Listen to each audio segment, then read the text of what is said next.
So, why the school days are getting longer? By getting longer, I mean why the Earth is rotating slower. For context, it's not by much, it's only 2.3 milliseconds per century.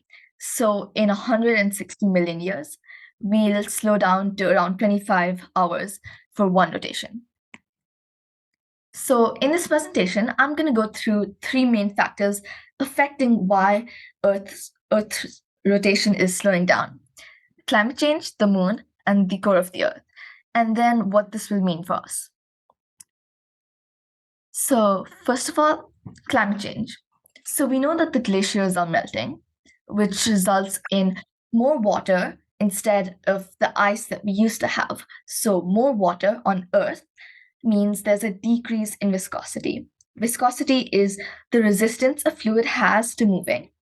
So, but it doesn't really apply for solids, but water has like lesser viscosity than honey, for example. So it's more susceptible to moving.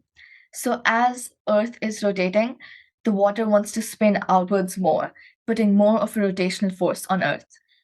It can also cause polar motion, which is like Earth always wobbles, but polar motion is when the water from the poles of the Earth start moving towards the equator, which means the Earth will wobble more. You can see it here in eggs. Just mentally guess which one is raw and which one is boiled.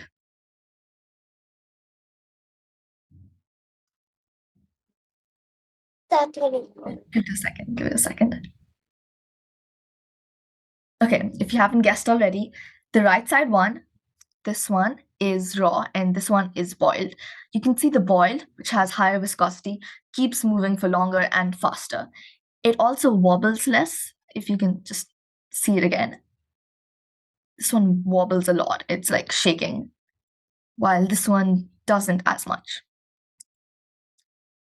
Second factor, the moon. So the moon has always affected Earth in oceans, but these tidal bulges are like, so the moon is pulling on the oceans. So on the sides of Earth, the oceans will bulge slightly. But since Earth's rotation is faster than the moon rotating us, the oceans are going slightly ahead of the moon. So the oceans feel this force of going ahead, but also being pulled by the moon.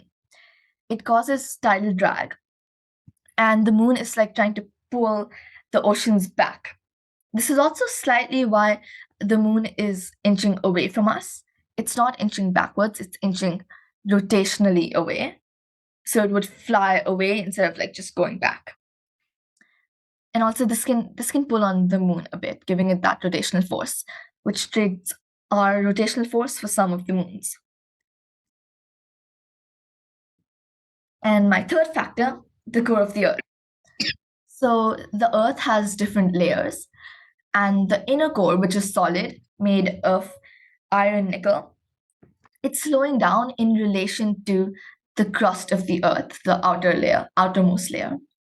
We think that it has a 70-year cycle of variations in speed, so like slowing down and speeding up. And right now we're in the slowing down stage. This can also like pull on the moon a bit and place gravitational pull on some parts of the mantle. So what does this mean for us? It can affect GPS and satellites by offsetting how fast the Earth is rotating. GPSs are still rotating at the same speed as before, which can make them slightly less like accurate. It can also affect space navigation and influence climate patterns. So, like for example, the rains could come in certain places more than others, affecting the climate. And it can also affect timekeeping. If we're adding 2.3 milliseconds every century, that's going to change a bit of our time.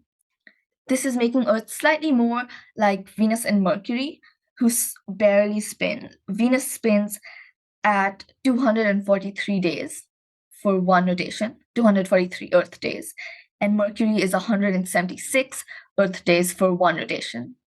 So, yeah, that's how Earth is slowing down. Thank you for listening. That's it. Yeah, any questions?